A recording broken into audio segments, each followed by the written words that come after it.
सियावर रामचंद्र भगवान की जय। तब केवट दौड़कर ऊंचे चढ़ गया और भुजा उठाकर भरत जी से कहने लगा, हे नाथ, ये जो पाकर जामुन, आम और तमाल के वृक्ष दिखाई देते हैं, जिन श्रेष्ठ वृक्षों के बीच में एक सुंदर विशाल बड़ का वृक्ष सुशोभित है, जिसको देखकर मन मोहित हो जाता है, उसके पत्ते नीले और सघन हैं और उसमें लाल फल लगे हैं। उसकी घनी छाया सब ऋतुओं में सुख देने वाली है। मानो ब्रह्मा जी ने परम शोभा को एकत्र करके अंधकार और लालिमामयी राशि सी रच दी है। हे गुसाई, ये वृक्ष नदी के समीप है, जहाँ श्री राम की पर्णकुटी छाई है। वहाँ तुलसी जी के बहुत से सुंदर वृक्ष सुशोभित हैं, जो कहीं कहीं सीता जी ने और कहीं लक्ष्मण जी ने लगाए हैं। इसी बड़ की छाया में सीता जी ने अपने कर कमलों से सुंदर वेदी बनाई है, जहाँ सुजान श्री सीताराम जी मुनियों के वृंद समेत बैठकर नित्य शास्त्र, वेद और पुराणों के सब कथा इतिहास सुनते हैं। सखा के वचन सुनकर और वृक्षों को देखकर भरत जी के नेत्रों में जल उमड़ आया। दोनों भाई प्रणाम करते हुए चले। उनके प्रेम का वर्णन करने में सरस्वती जी भी सकुचाती हैं। श्री रामचंद्र जी के चरण चिन्ह देखकर दोनों भाई ऐसे हर्षित होते हैं, मानो दरिद्र पारस पा गया हो। वहाँ की रज को मस्तक पर रखकर हृदय में और नेत्रों में लगाते हैं और श्री रघुनाथ जी के मिलने के समान सुख पाते हैं। भरत जी की अत्यंत अनिवर्चनीय दशा देखकर वन के पशु पक्षी और जड़ वृक्षादि जीव प्रेम में मगन हो गए। प्रेम के विवश होने से सखा निषाद राज को भी रास्ता भूल गया। तब देवता सुंदर रास्ता बतलाकर फूल बरसाने लगे। भरत के प्रेम की इस स्थिति को देखकर सिद्ध और साधक लोग भी अनुराग से भर गए और उनके स्वाभाविक प्रेम की प्रशंसा करने लगे कि यदि इस पृथ्वी तल पर भरत का जन्म अथवा प्रेम न होता तो जड़ को चेतन और चेतन को जड़ कौन करता। प्रेम अमृत है, विरह मंद्राचल पर्वत है, भरत जी गहरे समुद्र हैं। कृपा के समुद्र श्री रामचंद्र जी ने देवता और साधुओं के हित के लिए स्वयं इस भरत रूपी गहरे समुद्र को अपने विरह रूपी मंद्राचल से मथ कर यह प्रेम रूपी अमृत प्रकट किया है। सखा निषाद राज सहित इस मनोहर जोड़ी को सघन वन की आड़ के कारण लक्ष्मण जी नहीं देख पाए। भरत जी ने प्रभु श्री रामचंद्र जी के समस्त सुमंगलों के धाम और सुंदर पवित्र आश्रम को देखा। आश्रम में प्रवेश करते ही भरत जी का दुख और दाह मिट गया, मानो योगी को परमार्थ परम तत्व की प्राप्ति हो गई हो। भरत जी ने देखा कि लक्ष्मण जी प्रभु के आगे खड़े हैं और पूछे हुए वचन प्रेम पूर्वक कह रहे हैं, पूछी हुई बात का प्रेम पूर्वक उत्तर दे रहे हैं। सिर पर जटा है, कमर में मुनियों का वल्कल वस्त्र बांधे हैं और उसी में तरकस कसे हैं। हाथ में बाण तथा कंधे पर धनुष है। वेदी पर मुनि तथा साधुओं का समुदाय बैठा है और सीता जी सहित श्री रघुनाथ जी विराजमान हैं। श्री राम जी के वल्कल वस्त्र हैं, जटा धारण किए हैं, श्याम शरीर हैं। सीता राम जी ऐसे लगते हैं मानो रति और कामदेव ने मुनि का वेश धारण किया हो। श्री राम जी अपने कर कमलों से धनुष बाण फेर रहे हैं और हंसकर देखते ही जी की जलन हर लेते हैं, अर्थात जिसकी ओर भी एक बार हंसकर देख लेते हैं उसी को परम और आनंद और शांति मिल जाती है। सुंदर मुनि मंडली के बीच में सीता जी और रघुकुल चंद्र श्री रामचंद्र जी ऐसे सुशोभित हो रहे हैं मानो ज्ञान की सभा में साक्षात भक्ति और सच्चिदानंद शरीर धारण करके विराजमान हैं। छोटे भाई शत्रुघ्न और सखा निषाद राज समेत भरत जी का मन प्रेम में मगन हो रहा है। हर्ष शोक सुख दुख आदि सब भूल गए। हे नाथ, रक्षा कीजिए, हे गुसाई रक्षा कीजिए, ऐसा कहकर वे पृथ्वी पर दंड की तरह गिर पड़े। प्रेम से भरे वचनों से लक्ष्मण जी ने पहचान लिया और मन में जान लिया कि भरत जी प्रणाम कर रहे हैं। वे श्री राम जी की ओर मुँह के खड़े थे। भरत जी पीठ पीछे थे। इसे उन्होंने देखा नहीं। अब इस ओर तो भाई भरत जी का सरस प्रेम और उधर स्वामी श्री रामचंद्र जी की सेवा की प्रबल परवशता ना तो क्षण भर के लिए भी सेवा से पृथक होकर मिलते ही बनता है और ना प्रेमवश छोड़ते उपेक्षा करते ही। कोई श्रेष्ठ कवि ही लक्ष्मण जी के चित्त की इस गति का दुविधा का वर्णन कर सकता है। वे सेवा पर भार रख कर रह गए, सेवा को ही विशेष महत्वपूर्ण समझकर उसी में लगे रहे, मानो चढ़ी हुई पतंग को खिलाड़ी पतंग उड़ाने वाला खींच रहा हो। लक्ष्मण जी ने प्रेम सहित पृथ्वी पर मस्तक नवा कर कहा, हे रघुनाथ जी, भरत जी प्रणाम कर रहे हैं। ये सुनते ही श्री रघुनाथ जी प्रेम में अधीर होकर उठे। कहीं वस्त्र गिरा, कहीं तरकस, कहीं धनुष और कहीं बाण। कृपा निधान श्री रामचंद्र जी ने उनको जबरदस्ती उठाकर हृदय से लगा लिया। भरत जी और श्री राम जी के मिलने की रीति को देखकर सबको अपनी सुध भूल गई। मिलन की प्रीति कैसी बखानी जाए, वह तो कविकुल के लिए कर्म मन वाणी तीनों से अगम है। दोनों भाई भरत जी और श्री राम जी मन बुद्धि चित्त और अहंकार को भुलाकर परम प्रेम से पूर्ण हो रहे हैं। कहिए उस श्रेष्ठ प्रेम को कौन प्रकट करे? कवि की बुद्धि किसकी छाया का अनुसरण करे? कवि को तो अक्षर और अर्थ का ही सच्चा बल है, नट ताल की गति के अनुसार ही नाचता है। भरत जी और श्री रघुनाथ जी का प्रेम अगम्य है, जहाँ ब्रह्मा विष्णु और महादेव का भी मन नहीं जा सकता।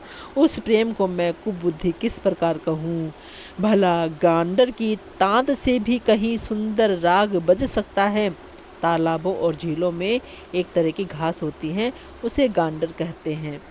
भरत जी और श्री रामचंद्र जी के मिलने का ढंग देखकर देवता भयभीत हो गए, उनकी धुक धुकी धड़कने लगी। देवगुरु बृहस्पति जी ने समझाया, तब कहीं वे मूर्ख चेते और फूल बरसाकर प्रशंसा करने लगे। फिर श्री राम जी प्रेम के साथ शत्रुघ्न से मिलकर तब केवट निषाद राज से मिले। प्रणाम करते हुए लक्ष्मण जी से भरत जी बड़े ही प्रेम से मिले। तब लक्ष्मण जी ललक कर बड़ी उमंग के साथ छोटे भाई शत्रुघ्न से मिले। फिर उन्होंने निषाद राज को हृदय से लगा लिया। फिर भरत शत्रुघ्न दोनों भाइयों ने उपस्थित मुनियों को प्रणाम किया और इच्छित आशीर्वाद पाकर वे आनंदित हुए। छोटे भाई शत्रुघ्न सहित भरत जी प्रेम में उमंग कर सीता जी के चरण कमलों की रज सिर पर धारण कर बार बार प्रणाम करने लगे। सीता जी ने उन्हें उठाकर उनके सिर को अपने कर कमल से स्पर्श कर सिर पर हाथ फेरकर उन दोनों को बैठाया। सीता जी ने मन ही मन आशीर्वाद दिया, क्योंकि वे स्नेह में मगन हैं, उन्हें देह की सुध बुद्ध भी नहीं है। सीता जी को सब प्रकार से अपने अनुकूल देखकर भरत जी सोच रहित हो गए और उनके हृदय का कल्पित भय जाता रहा। उस समय ना तो कोई कुछ कहता है, ना कोई कुछ पूछता है। मन प्रेम से परिपूर्ण है, वह अपनी गति से खाली है, अर्थात संकल्प विकल्प और चांचल्य से शून्य है। उस अवसर पर केवट निषाद धीरज धर और हाथ जोड़कर प्रणाम करके विनती करने लगा, हे नाथ, मुनिनाथ वशिष्ठ जी के साथ सब माताएं, नगर निवासी, सेवक, सेनापति, मंत्री सब आपके वियोग से व्याकुल होकर आए हैं। गुरु का आगमन सुनकर शील के समुद्र श्री रामचंद्र जी ने सीता जी के पास शत्रुघ्न जी को रख दिया और वे परम धीर धर्म धुरंधर दीन दयालु श्री रामचंद्र जी उसी समय वेग के साथ चल पड़े। गुरु जी के दर्शन करके लक्ष्मण जी सहित प्रभु श्री रामचंद्र जी प्रेम में भर गए और दंडवत प्रणाम करने लगे। मुनि श्रेष्ठ वशिष्ठ जी ने दौड़कर उन्हें हृदय से लगा लिया और प्रेम में उमंग कर वे दोनों भाइयों से मिले। फिर प्रेम से पुलकित होकर केवट निषाद राज ने अपना नाम लेकर दूर से ही वशिष्ठ जी को दंडवत प्रणाम किया। ऋषि वशिष्ठ जी ने राम सखा जानकर उसको जबरदस्ती हृदय से लगा लिया, मानो जमीन पर लौटते हुए प्रेम को समेट लिया हो। श्री रघुनाथ जी की भक्ति सुंदर मंगलों का मूल है। इस प्रकार कहकर सराहना करते हुए देवता आकाश से फूल बरसाने लगे। वे कहने लगे, जगत में इसके समान सर्वथा नीच कोई नहीं, और वशिष्ठ जी के समान बड़ा कौन है। जिस निषाद को देखकर मुनिराज वशिष्ठ जी लक्ष्मण जी से भी अधिक उससे आनंदित होकर मिले। यह सब सीतापति श्री रामचंद्र जी के भजन का प्रत्यक्ष प्रताप और प्रभाव है। दया के खान सुजान भगवान श्री राम जी ने सब लोगों को दुखी मिलने के लिए व्याकुल जाना। तब जो जिस भाव से मिलने का अभिलाषी था उस प्रकार का रुख रखते हुए उसकी रुचि के अनुसार उन्होंने लक्ष्मण जी सहित पल भर में सब किसी से मिलकर उनके दुख और कठिन संताप को दूर कर दिया। श्री रामचंद्र जी के लिए यह कोई बड़ी बात नहीं है। जैसे करोड़ों घड़ों में एक ही सूर्य की पृथक पृथक छाया प्रतिबिंब एक साथ ही दिखती है। समस्त पूर्ववासी प्रेम में उमंग कर केवट से मिलकर उसके भाग्य की सराहना करते हैं। श्री रामचंद्र जी ने सब माताओं को दुखी देखा, मानो सुंदर लताओं को पंक्तियों को पाला मार गया हो। सबसे पहले राम जी कैकेयी से मिले और अपने सरल स्वभाव तथा भक्ति से उसकी बुद्धि को तर कर दिया। फिर चरणों में गिरकर काल कर्म और विधाता के सिर दोष मढ़कर श्री राम जी ने उनको सांत्वना दी। फिर श्री रघुनाथ जी सब माताओं से मिले। उन्होंने सबको समझा बुझाकर संतोष कराया कि हे माता, जगत ईश्वर के अधीन है, किसी को भी दोष नहीं देना चाहिए। फिर दोनों भाइयों ने ब्राह्मणों की स्त्रियों सहित जो भरत जी के साथ आई थी गुरु जी की पत्नी अरुंधति जी के चरणों की वंदना की और उन सबका गंगा जी तथा गौरी जी के समान सम्मान किया। वे सब आनंदित होकर कोमल वाणी से आशीर्वाद देने लगी। तब दोनों भाई पैर पकड़कर सुमित्रा जी की गोद में जा चिपटे, मानो किसी अत्यंत दरिद्र को संपत्ति से भेंट हो गई हो। फिर दोनों भाई माता कौशल्या जी के चरणों में गिर पड़े। प्रेम के मारे उनके सारे अंग शिथिल हैं। बड़े ही स्नेह से माता ने उन्हें हृदय से लगा लिया और नेत्रों से बहे हुए प्रेमाश्रुओं के जल से उन्हें नहला दिया। उस समय के हर्ष और विषाद को कवि कैसे कहे, जैसे गूंगा स्वाद को कैसे बतावे। श्री रघुनाथ जी ने छोटे भाई लक्ष्मण जी सहित माता कौशल्या से मिलकर गुरु से कहा कि आश्रम पर पधारिए। तदअनंतर मुनीश्वर वशिष्ठ जी की आज्ञा पाकर अयोध्यावासी सब लोग जल और थल का सुविधा देख देख कर उतर गए। ब्राह्मण, मंत्री, माताएं और गुरु आदि गिने चुने लोगों को साथ लिए हुए भरत जी, लक्ष्मण जी और श्री रघुनाथ जी पवित्र आश्रम को चले। सीता जी आकर मुनिश्रेष्ठ वशिष्ठ जी के चरणों लगी और उन्होंने मन मांगी उचित आशीष पाई। फिर मुनियों की स्त्रियों सहित गुरु पत्नी अरुंधति जी से मिली। उनका जितना प्रेम था वह कहा नहीं जाता। सीता जी ने सभी के चरणों की अलग अलग वंदना करके अपने हृदय को प्रिय लगने वाले आशीर्वाद पाए। जब सुकुमारी सीता जी ने सब सासुओं को देखा तब उन्होंने सहम कर अपनी आंखें बंद कर लीं। सासुओं की बुरी दशा देखकर उन्हें ऐसा प्रतीत हुआ मानो राजहंसिनियाँ बधिक के वश में पड़ गई हों। मन में सोचने लगी कि कुचाली विधाता ने क्या कर डाला। उन्होंने भी सीता जी को देखकर बड़ा दुख पाया। सोचा जो कुछ दैव सहावे वह सब सहना ही पड़ता है। तब जानकी जी हृदय में धीरज धरकर नील कमल के समान नेत्रों में जल भरकर सब सासों से जाकर मिली। उस समय पृथ्वी पर करुण रस छा गई। सीता जी सबके पैरों लग लग कर अत्यंत प्रेम से मिल रही हैं और सब सासुएं स्नेहवश हृदय से आशीर्वाद दे रही हैं कि तुम सुहाग से भरी रहो, अर्थात सदा सौभाग्यवती रहो। सीता जी और सब रानियां स्नेह के मारे व्याकुल हैं। तब ज्ञानी गुरुजी ने सबको बैठ जाने के लिए कहा। फिर मुनिनाथ वशिष्ठ जी ने जगत की गति को माइक कहकर, अर्थात जगत माया का है, इसमें कुछ भी नित्य नहीं है, ऐसा कहकर कुछ परमार्थ की कथाएं कहीं। तदनंतर वशिष्ठ जी ने राजा दशरथ जी के स्वर्ग गमन की बात सुनाई, जिसे सुनकर रघुनाथ जी ने दुसह दुख पाया और अपने प्रति उनके स्नेह को उनके मनने का कारण विचार कर धीर धुरंधर श्री रामचंद्र जी अत्यंत व्याकुल हो गए। वज्र के समान कठोर कड़वी वाणी सुनकर लक्ष्मण जी, सीता जी और सब रानी विलाप करने लगीं। सारा समाज शोक से अत्यंत व्याकुल हो गया, मानो राजा आज ही मरे हों। फिर मुनि श्रेष्ठ वशिष्ठ जी ने श्री राम जी को समझाया। तब उन्होंने समाज सहित श्रेष्ठ नदी मंदाकिनी जी में स्नान किया। उस दिन प्रभु श्री रामचंद्र जी ने निर्जल व्रत किया।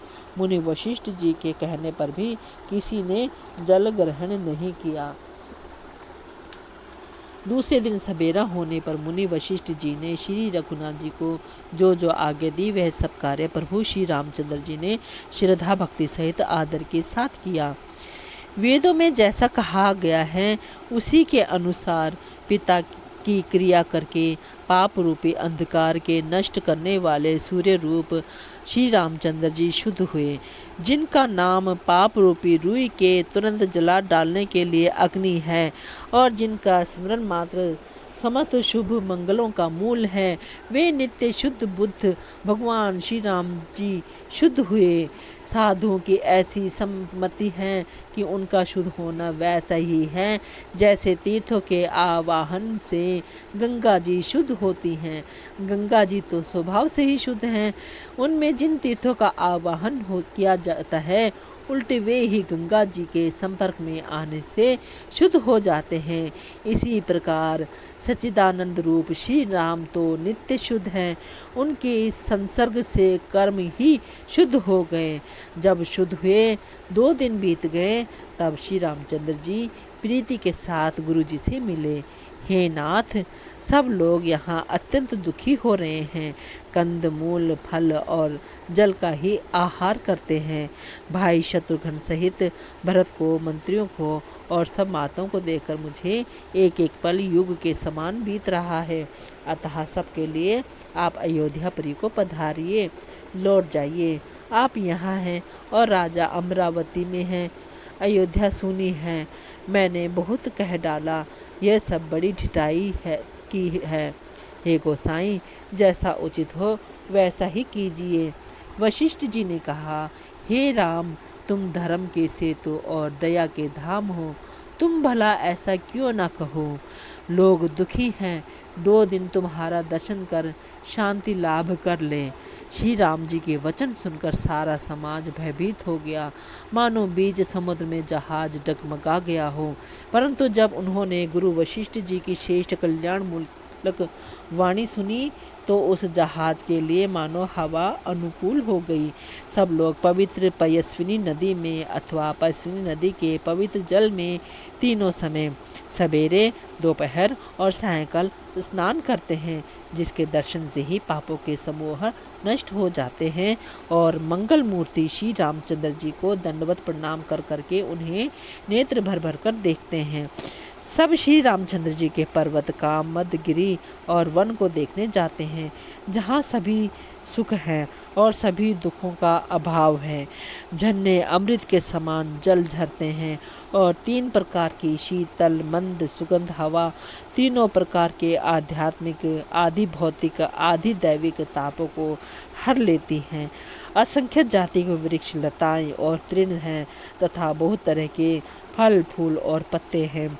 सुंदर शिलाएं हैं। वृक्षों की छाया सुख देने वाली है। वन की शोभा किससे वर्णन की जा सकती है। तालाबों में कमल खिल रहे हैं। जल के पक्षी कूच कर रहे हैं और भंवरे गुंजार कर रहे हैं और बहुत रंगों के पक्षी और पशु वन में वैर रहित होकर विहार कर रहे हैं। कोल, किरात और भील आदि वन के रहने वाले लोग पवित्र, सुंदर और अमृत के समान स्वादिष्ट मधु को सुंदर दोने बनाकर और उनमें भर भर कर तथा कंद, मूल, फल और अंकुर आदि की जोड़ियों को सबको विनय और प्रणाम करके उन चीज़ों के अलग अलग स्वाद, भेद, प्रकार, गुण और नाम बता बता कर देते हैं। लोग उनका बहुत दाम देते हैं पर वे नहीं लेते और लौटा देने में श्री राम जी की दुहाई देते हैं। प्रेम में मगन हुए वे कोमल वाणी से कहते हैं कि साधु लोग प्रेम को पहचान कर उसका सम्मान करते हैं, अर्थात आप साधु हैं, आप हमारे प्रेम को देखिए, दाम देकर या वस्तुएं लौटाकर हमारे प्रेम का तिरस्कार ना कीजिए। आप तो पुण्यात्मा हैं, हम नीच निषाद हैं। श्री राम जी की कृपा से ही हमने आप लोगों के दर्शन पाए हैं। हम लोगों को आपके दर्शन बड़े ही दुर्लभ हैं, जैसे मरुभूमि के लिए गंगा जी की धारा दुर्लभ है। देखिए कृपालु श्री रामचंद्र जी ने निषाद पर कैसी कृपा की है। जैसे राजा हैं वैसे ही उनके परिवार और प्रजा को भी होना चाहिए। हृदय में ऐसा जानकर संकोच छोड़कर और हमारा प्रेम देखकर कृपा कीजिए और हमको कृतार्थ करने के लिए ही फल तृण और अंकुर लीजिए। आप प्रिय पाहुन ने वन में पधारे हैं, आपकी सेवा करने के योग्य हमारे भाग्य नहीं हैं। हे स्वामी, हम आपको क्या देंगे? भीलों की मित्रता तो बस ईंधन और पत्तों ही तक है। हमारी तो यही बड़ी भारी सेवा है कि हम आपके कपड़े और बर्तन नहीं चुरा लेते। हम लोग जड़ जीव हैं, जीवों की हिंसा करने वाले हैं, कुटिल कुचाले और कुबुद्धि और कुजाति हैं। हमारे दिन रात पाप करते ही बीतते हैं, तो भी ना तो हमारी कमर में कपड़ा है और ना पेट ही भरते हैं। हमें स्वप्न में भी कभी धर्म बुद्धि कैसी। यह सब तो श्री रघुनाथ जी के दर्शन का प्रभाव है। जब से प्रभु के चरण कमल देखें तब से हमारे दुस्सह दुख और दोष मिट गए। वनवासियों के वचन सुनकर अयोध्या के लोग प्रेम में भर गए और उनके भाग्य की सराहना करने लगे। सब उनके भाग्य की सराहना करने लगे और प्रेम के वचन सुनाने लगे। उन लोगों के बोलने और मिलने का ढंग तथा श्री सीताराम जी के चरणों में उनका प्रेम देखकर सब सुख पा रहे हैं। उन कोल भीलों की वाणी सुनकर सभी नर नारी अपने प्रेम का निरादर करते हैं, उसे धिक्कार देते हैं। तुलसीदास जी कहते हैं कि यह रघुवंश मणि श्री रामचंद्र जी की कृपा है कि लोहा नौका को अपने ऊपर लेकर तैर गया। सब लोग दिनों दिन परम आनंदित होते हैं, वन में चारों ओर विचरते हैं। जैसे पहली वर्षा के जल से मेंढक और मोर मोटे हो जाते हैं, प्रसन्न होकर नाचते कूदते हैं। अयोध्यापुरी के पुरुष और स्त्री सभी प्रेम में अत्यंत मगन हो रहे हैं। उनके दिन पल के समान बीत जाते हैं। जितनी सासुएं थी उतने ही वेश रूप बनाकर सीता जी सब सासों की आदरपूर्वक एक सी सेवा करती हैं। श्री रामचंद्र जी के सिवा इस भेद को और किसी ने नहीं जाना। सब मायाएं पराशक्ति महामाया श्री सीता जी की माया में ही है। सीता जी ने सासों को सेवा से वश में कर लिया। उन्होंने सुख पाकर सीख और आशीर्वाद दिए। सीता जी सहित दोनों भाइयों श्री राम लक्ष्मण को सरल स्वभाव देखकर कुटिल रानी कैकेयी भरपेट पछताई। वह पृथ्वी तथा यमराज से यातना करती हैं, किंतु धरती बीच फटकर समा जाने के लिए रास्ता नहीं देती और विधाता मौत नहीं देता। लोक और वेद में प्रसिद्ध है और कवि ज्ञानी भी कहते हैं कि जो श्री राम जी से विमुख हैं उन्हें नरक में भी ठौर नहीं मिलती। सबके मन में यह संदेह हो रहा था कि हे विधाता, श्री रामचंद्र जी का अयोध्या जाना होगा या नहीं। भरत जी को तो ना तो रात को नींद आती है न दिन में भूख ही लगती है। वे पवित्र सोच में ऐसे विकल हैं जैसे नीचे के कीचड़ में डूबी हुई मछली को जल की कमी से व्याकुलता होती है। भरत जी सोचते हैं कि माता के निस से काल ने कुचाल की है, जैसे धान के पकते समय इति का भय आ उपस्थित हो। अब श्री रामचंद्र जी का राज्याभिषेक किस प्रकार हो, मुझे तो एक भी उपाय नहीं सूझ पड़ता। गुरु जी की आज्ञा मानकर तो श्री राम जी अवश्य ही अयोध्या को लौट चलेंगे, परंतु मुनि वशिष्ठ जी तो श्री रामचंद्र जी की रुचि जानकर ही कुछ कहेंगे, अर्थात वे श्री राम जी की रुचि देखे बिना जाने को नहीं कहेंगे। माता जी कौशल्या जी के कहने से भी श्री रघुनाथ जी लौट सकते हैं, पर भला श्री राम जी को जन्म देने वाली माता क्या कभी हट करेगी? मुझ सेवक की तो बात ही कितनी है, उसमें भी समय खराब है। मेरे दिन अच्छे नहीं हैं और विधाता प्रतिकूल है। यदि मैं हट करता हूँ तो यह घोर कुकर्म अधर्म होगा, क्योंकि सेवक का धर्म शिव जी के पर्वत कैलाश से भी भारी है। एक भी युक्ति भरत जी के मन में ना ठहरी। सोचते ही सोचते रात बीत गई। भरत जी प्रातःकाल स्नान करके और प्रभु श्री रामचंद्र जी को सिर नवाकर बैठे ही थे कि ऋषि वशिष्ठ जी ने उनको बुलवा भेजा। भरत जी गुरु के चरण कमलों में प्रणाम करके आज्ञा पाकर बैठ गए। उसी समय ब्राह्मण, महाजन, मंत्री आदि सभी सभासद आकर जुट गए। श्रेष्ठ मुनि वशिष्ठ जी समयोचित वचन बोले। हे सभासदों, हे सुजान भरत, सुनो। सूर्य कुल के सूर्य महाराज श्री रामचंद्र धर्म धुरंधर और स्वतंत्र भगवान हैं। वे सत्य प्रतिज्ञा हैं और वेद की मर्यादा के रक्षक हैं। श्री राम जी का अवतार ही जगत के कल्याण के लिए हुआ है। वे गुरु, पिता और माता के वचनों के अनुसार चलने वाले हैं। दुष्टों के दल का नाश करने वाले और देवताओं के हितकारी हैं। नीति, प्रेम, परमार्थ और स्वार्थ को श्री राम जी के समान यथार्थ तत्व से कोई नहीं जानता।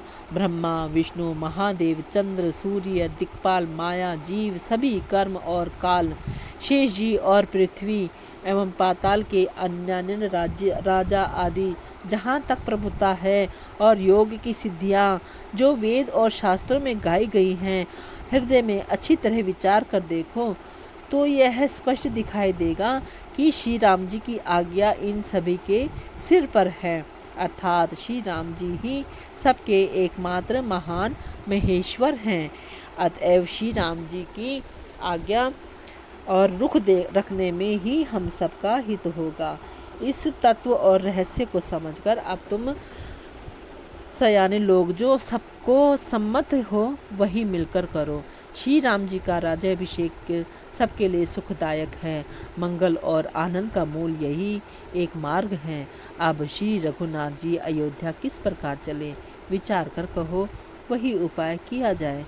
मुनि श्रेष्ठ वशिष्ठ जी की नीति, परमार्थ और स्वार्थ लौकिक हित में सनी हुई वाणी सबने आदर पूर्वक सुनी, पर किसी को कोई उत्तर नहीं आता।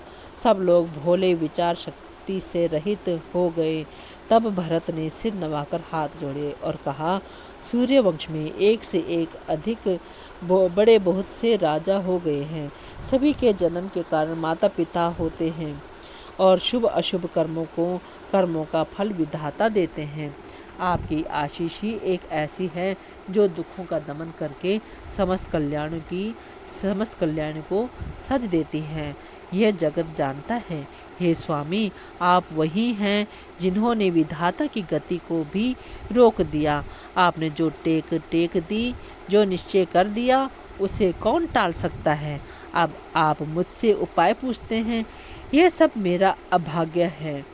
भरत जी के प्रेम में वचनों को सुनकर गुरु जी के हृदय में प्रेम उमड़ आया। वे बोले, हे तात, बात सत्य है, पर है राम जी की कृपा से ही। राम विमुख को तो स्वप्न में भी सिद्धि नहीं मिलती। हे तात, मैं एक बात कहने में सकुचाता हूँ। बुद्धिमान लोग सर्वस्व जाता देखकर आधे की रक्षा के लिए आधा छोड़ दिया करते हैं। अतः तुम दोनों भाई वन को जाओ और लक्ष्मण, सीता और श्री रामचंद्र जी को लौटा दिया जाए। ये सुंदर वचन सुनकर दोनों भाई हर्षित हो गए। उनके सारे अंग परमानंद से परिपूर्ण हो गए। उनके मन प्रसन्न हो गए। शरीर में तेज सुशोभित हो गया, मानो राजा दशरथ जी उठे हों और श्री रामचंद्र जी राजा हो गए हों। अन्य लोगों को तो उसमें लाभ अधिक और हानि कम प्रतीत हुई, परंतु रानियों को दुख सुख समान ही थे। राम लक्ष्मण वन में रहें या भरत शत्रुघ्न, दो पुत्रों का वियोग तो रहेगा ही। ये समझकर वे सब रोने लगे। भरत जी कहने लगे, मुनि ने जो कहा वह करने से जगत भर के जीवों को उनकी इच्छित वस्तु देने का फल होगा।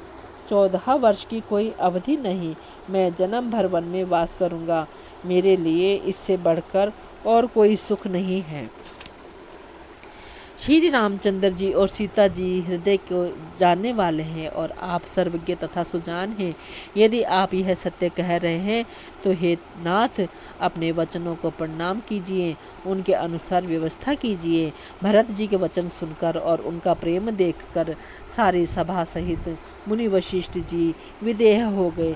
किसी को अपनी देह की सुधि ना रही। भरत जी की महान महिमा समुद्र है। मुनि की बुद्धि उसके तट पर अबला स्त्री के समान खड़ी है। वह उस समुद्र के पार जाना चाहती है। इसके लिए उसने हृदय में उपाय भी ढूंढे, पर उसे पार करने का साधन नाव, जहाज या बेड़ा कुछ भी नहीं पाती। भरत जी की बड़ाई और कौन करेगा। तलैया की सीपी में भी कहीं समुद्र समा सकता है। मुनि वशिष्ठ जी के अंतरात्मा को भरत जी बहुत अच्छे लगे और वे समाज सहित श्री राम जी के पास आए। प्रभु श्री रामचंद्र जी ने प्रणाम कर उत्तम आसन दिया। सब लोग मुनि की आज्ञा सुनकर बैठ गए। श्रेष्ठ मुनि देश, काल और अवसर के अनुसार विचार करके वचन बोले। हे सर्वज्ञ, हे सुजान, हे धर्म, नीति, गुण और ज्ञान के भंडार राम, सुनिए। आप सबके हृदय के भीतर बसते हैं और सबके भले बुरे भाव को जानते हैं। जिसमें पूर्ववासियों का, माताओं का और भरत का हित हो, वही उपाय बतलाइए। आर्त लोग कभी विचार कर नहीं कहते। जुआरी को अपना ही दांव सूझता है। मुनि के वचन सुनकर श्री रघुनाथ जी कहने लगे, हे नाथ, उपाय तो आप ही के हाथ है। आपका रुख रखने में और आपकी आज्ञा को सत्य कहकर प्रसन्नतापूर्वक पालन करने में ही सबका हित है। पहले तो मुझे जो आज्ञा हो मैं उसी शिक्षा को माथे पर चढ़ाकर करूं। फिर हे गोसाई, आप जिसको जैसा कहेंगे वह सब तरह से सेवा में लग जाएगा, आज्ञा पालन करेगा। मुनि वशिष्ठ जी कहने लगे, हे राम, तुमने सच कहा, पर भरत के प्रेम ने विचार को नहीं रहने दिया। इसीलिए मैं बार बार कहता हूँ, मेरी बुद्धि भरत की भक्ति के वश हो गई है। मेरी समझ में तो भरत की रुचि रखकर जो कुछ किया जाएगा, शिव जी साक्षी है, वह सब शुभ ही होगा। पहले भरत की विनती आदरपूर्वक सुन लीजिए, फिर उस पर विचार कीजिए। तब साधु मत, लोक मत, राजनीति और वेदों को का निचोड़ निकाल कर वैसा ही कीजिए। भरत जी पर गुरु जी का स्नेह देखकर श्री रामचंद्र जी के हृदय में विशेष आनंद हुआ। भरत जी को धर्म धुरंधर और तन मन वचन से अपना सेवक जानकर श्री रामचंद्र जी गुरु जी की आज्ञा के अनुकूल मनोहर, कोमल और कल्याण के मूल वचन बोले। हे नाथ, आपकी सौगंध और पिताजी के चरणों की दुहाई है। मैं सत्य कहता हूँ कि विश्व भर में भरत के समान भाई कोई हुआ ही नहीं। जो लोग गुरु के चरण कमलों के अनुरागी हैं, वे लोक में लौकिक दृष्टि से भी पार और वेद में परमार्थिक दृष्टि से भी बड़भागी होते हैं। फिर जिस पर आप गुरु का ऐसा स्नेह है, उस भरत के भाग्य को कौन कह सकता है। छोटा भाई जानकर भरत के मुंह पर उसकी बड़ाई करने में मेरी बुद्धि सकुचाती है। फिर भी मैं तो यही कहूँगा कि भरत जो कुछ कहे वही करने में भलाई है। ऐसा कहकर श्री रामचंद्र जी चुप हो गए। तब मुनि भरत जी से बोले, हे तात, सब संकोच त्याग कर कृपा के समुद्र अपने प्यारे भाई से अपने हृदय की बात कहो। मुनि के वचन सुनकर और श्री रामचंद्र जी का रुख पाकर गुरु तथा स्वामी को भर पेट अपने अनुकूल जानकर सारा बोझ अपने ही ऊपर समझकर भरत जी कुछ कह नहीं सकते। वे विचार करने लगे। शरीर से पुलकित होकर वे सभा में खड़े हो गए। कमल के समान नेत्रों में प्रेमाश्रुओं की बाढ़ आ गई। वे बोले, मेरा कहना तो मुनिनाथ ने ही निभा दिया। जो कुछ मैं कह सकता था वह उन्होंने ही कह दिया। इससे अधिक मैं क्या कहूँ। अपने स्वामी का स्वभाव मैं जानता हूँ। वे अपराधी पर भी कभी क्रोध नहीं करते। मुझ पर तो उनकी विशेष कृपा और स्नेह है। मैंने खेल में भी कभी उनकी रिस नहीं देखी। बचपन से ही मैंने उनका साथ नहीं छोड़ा और उन्होंने भी मेरे मन को कभी नहीं तोड़ा, मेरे मन के प्रतिकूल कोई काम नहीं किया। मैंने प्रभु की कृपा की रीति को हृदय में भली भांति देखा है। मेरे हारने पर भी खेल में प्रभु मुझे जिता देते रहे हैं। मैंने भी प्रेम और संकोचवश कभी सामने मुंह नहीं खोला। प्रेम की प्यासे मेरे नेत्र आज तक प्रभु के दर्शन से तृप्त नहीं हुए, परंतु विधाता मेरा दुलार ना सह सका। उसने नीच माता के बहाने मेरे और स्वामी के बीच अंतर डाल दिया। यह भी कहना आज मुझे शोभा नहीं देता, क्योंकि अपनी समझ से कौन साधु और पवित्र हुआ है। जिसको दूसरे साधु और पवित्र माने वही साधु हैं। माता नीच है और मैं सदाचारी और साधु हूँ, ऐसा हृदय में लाना ही करोड़ दुराचारों के समान है। क्या कोदों की बाली उत्तम धान फल सकती है? क्या काली घोंघी मोती उत्पन्न कर सकती है? स्वप्न में भी किसी को दोष का लेश भी नहीं है। मेरा अभाग्य ही अथाह समुद्र है। मैंने अपने पापों का परिणाम समझे बिना ही माता को कटु वचन कहकर व्यर्थ ही जलाया। मैं अपने हृदय में सब ओर खोज कर हार गया। मेरी भलाई का कोई साधन नहीं सूझता। एक ही प्रकार भले ही निश्चय ही मेरा भला हो, वो ये है कि गुरु महाराज सर्वसमर्थ हैं और श्री सीताराम जी मेरे स्वामी हैं। इसी से परिणाम मुझे अच्छा जान पड़ता है। साधु की सभा में गुरुजी और स्वामी जी के समीप इस पवित्र तीर्थ स्थान में मैं सत्य भाव से कहता हूँ, यह प्रेम है और यह या प्रपंच झूठ है या सच, इसे सर्वज्ञ मुनि वशिष्ठ जी और अंतर्यामी श्री रघुनाथ जी जानते हैं। प्रेम के प्रण को निभा कर महाराज पिताजी का मरना और माता की कुबुद्धि दोनों का सारा संसार साक्षी है। माताएं व्याकुल हैं, वे देखी नहीं जाती। अवधपुरी के नर नारी दुसह ताप से जल रहे हैं। मैं ही इन सारे अनर्थों का मूल हूँ। यह सुन और समझकर मैंने सब दुख सहा है।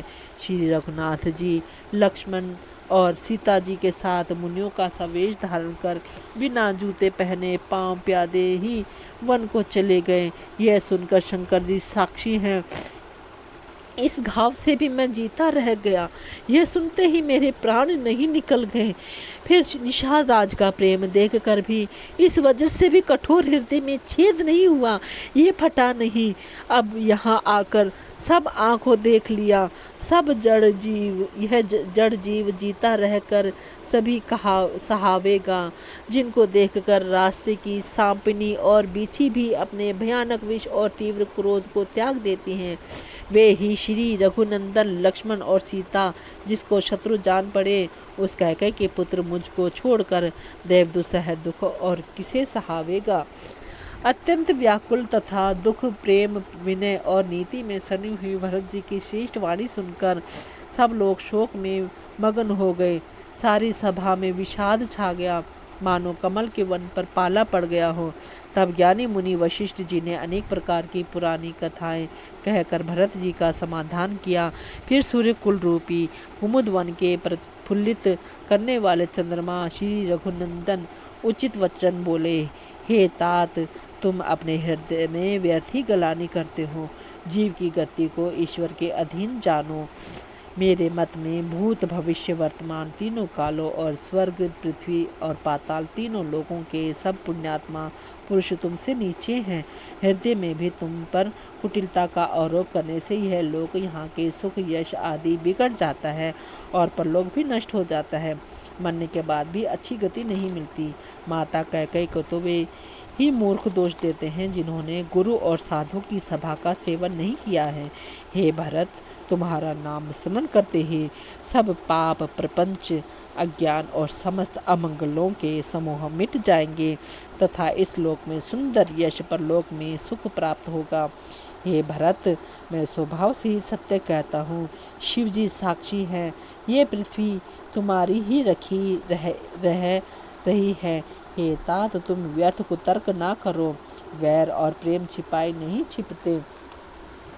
पक्षी और पशु मुनियों के पास बेधड़क चले जाते हैं, पर हिंसा करने वाले बधिकों को देखते ही भाग जाते हैं। मित्र और शत्रु को पशु पक्षी भी पहचानते हैं। फिर मनुष्य शरीर तो गुण और ज्ञान का भंडार ही है। हे तात, मैं तुम्हें अच्छी तरह जानता हूँ। क्या करूँ, जी में बड़ा असमंजस है। राजा ने मुझे त्याग कर सत्य को रखा और प्रेम प्रण के लिए शरीर छोड़ दिया। उनके वचनों को मेटते मन में सोच होता है, उससे भी बढ़कर तुम्हारा संकोच है। उस पर भी गुरुजी ने मुझे आज्ञा दी है, इसलिए अब तुम जो कुछ कहो अवश्य ही मैं वही करना चाहता हूँ। बोले सियावर रामचंद्र भगवान की जय।